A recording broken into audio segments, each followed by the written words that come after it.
দৰ্শনটো কপিল চৰিতৰ প্ৰথম প্ৰকাশ কৰিছিল যে ব্ৰহ্মাৰ মানস পুত্ৰ কৰ্দমে যেতিয়া পিতৃ ব্ৰহ্মাৰ পৰা আজ্ঞা পাইছিল প্ৰজা সৃষ্টিৰ বাবে তেতিয়াই কৰ্দমে পিতৃৰ আজ্ঞা শিৰোগত কৰি মাৰ্গ দৰ্শন কৰাবলৈ কৈছিল যে পিতা তুমি মোক মাৰ্গ দৰ্শন কৰোৱা। তেতিয়া পিতাই কৈছিল, ব্ৰহ্মাই কৈছিল যে মই তোমাক সেইটো ক'ব নোৱাৰোঁ, তুমি পৰম পিতা পৰমাত্মা ঈশ্বৰতত্ত্বক স্তুতি কৰা, তেওঁ সন্তুষ্ট হ'লে তোমাক মাৰ্গ দৰ্শন কৰাব। বোলে ক'ত?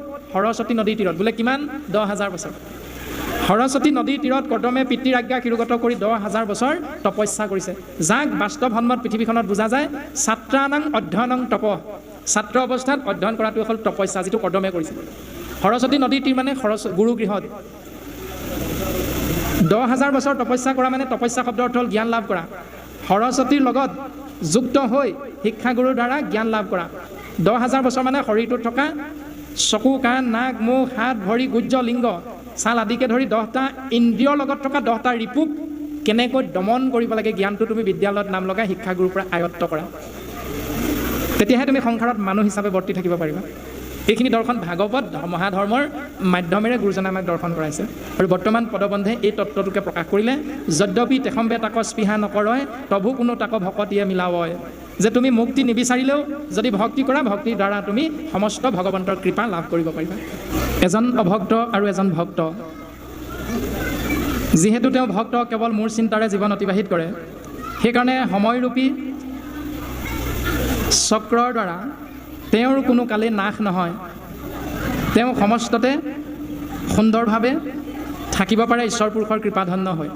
কিন্তু যিসকলে ইহকাল পৰকাল কেৱল সুখৰ বাবে ভাৰ্যা পুত্ৰ ছয় অৰ্থাৎ ভাৰ্যা পুত্ৰ আদিবিলাকৰ চিন্তাৰেহে জীৱনটো আগবঢ়াই নিয়ে, তেওঁলোকে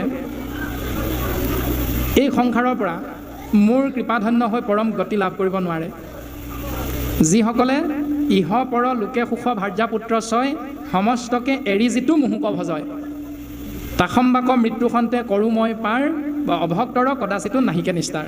যিসকলে মোৰ চিন্তাৰে জীৱন আগবঢ়াই নিয়ে, নৃসিংহ গোসাঁয়ে ভক্ত প্ৰহ্লাদক উপদেশ প্ৰদান কৰিছিল যে যি কৰে মোক আশ, যি মোৰ চৰণ চিন্তা কৰে মই তাৰ কৰোঁ সৰ্বনাশ, যি মোৰ আশা কৰে মই তাৰ সৰ্বনাশ কৰোঁ। প্ৰমাণ ভক্ত প্ৰহ্লাদ ভগৱন্তৰ নাম আশ্ৰয় কৰাৰ কাৰণে দেউতাকে কিমান শাস্তি দিলে, তথাপি নেৰে যি মোৰ পাশ, মই তাৰ দাসৰো দাস।